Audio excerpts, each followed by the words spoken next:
చిరుప్రాయంలోనే మహమ్మారికి చిక్కి విధి ఆడిన వింత నాటకంలో ఆడుతూ పాడుతూ తిరుగుతున్న ఓ బాలుడికి సోకిన ప్రాణాంతక క్యాన్సర్ వ్యాధితో అతని తల్లిదండ్రులు తల్లడిల్లిపోతున్నారు. పాఠశాలకు వెళ్తున్న తమ కుమారుడిని ఆసుపత్రుల చుట్టూ తిప్పుతూ బతికించుకునేందుకు పడుతున్న ఆరాటం చూపరులను కంటతడి పెట్టిస్తోంది. ఖరీదైన వైద్యం చేయిస్తే కానీ తిరిగి తమ కన్న కొడుకు తోటి పిల్లల్లా ఆడుతూ పాడుతూ తిరగలేని పరిస్థితిని తలుచుకుంటూ దీనంగా రోధిస్తున్నారు.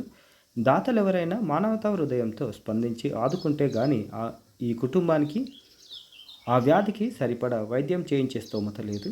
ఇది ఎర్రుపాలెం మండల కేంద్రానికి చెందిన 8వ తరగతి చదువుతున్న 13 ఏళ్ల బాలుడు పసుపులేటి సాయి భవేష్ దయనీయ గాథ. సాయి భవేష్ తల్లి సంధ్యారాణి గృహిణి, తండ్రి కృష్ణప్రసాద్ విజయవాడలోని ఓ ప్రైవేటు మెడికల్ ఏజెన్సీలో రిప్రజెంటేటివ్గా పనిచేస్తూ చాలీచాలని వేతనంతో కుటుంబాన్ని నెట్టుకొచ్చేవారు. కుమారుడి వైద్యం కోసం తరచూ హైదరాబాద్లోని ఆసుపత్రుల చుట్టూ తిరుగుతున్నాడని ఆ ప్రైవేటు ఏజెన్సీ కూడా అతడిని ఉద్యోగం నుంచి తొలగించింది. వీరి కుమార్తె పద్మ తన్మయి ఇంటర్ చదువుతోంది. రోజు పాఠశాలకు వెళ్ళే సాయి భవేష్ నడిచేందుకు తరచూ ఇబ్బంది పడుతుంటే హైదరాబాద్లోని ఆసుపత్రికి తీసుకెళ్లగా వివిధ పరీక్షల తర్వాత వైద్యులు క్యాన్సర్గా నిర్ధారించారు. ఇప్పటికే వ్యాధి కొంతమేర ముదిరిందని, చికిత్సకు దాదాపు 10 లక్షలకు పైగా వ్యయమవుతుందని వైద్యులు తెలిపారు. ప్రస్తుతం మెరుగైన వైద్యం చేయించే ఆర్థిక స్తోమత లేక బాలుడి కుటుంబం దాతల సాయం కోసం ఎదురుచూస్తుంది.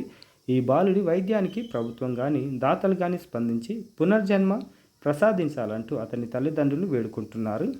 దాతలు సంప్రదించాల్సిన ఫోన్ నంబరు 9652114443 965221114443. మానవతా దృక్పథంతో స్పందించి మీకు తగిన సహాయం చేయగలరని మనవి. ఎక్కువ మందికి షేర్ చేయండి. షేర్ చేయడం వల్ల మనం ఇండైరెక్ట్గానైనా మనం హెల్ప్ చేసిన వాళ్ళం అవుతాం. ఎవరో ఒకరు సహాయం చేస్తారని మీరు సాయం చేయకుండా ఉండేరు. మీకు తోచిన సహాయం మీరు చేయగలరని మనవి. Thank you. ధన్యవాదాలు.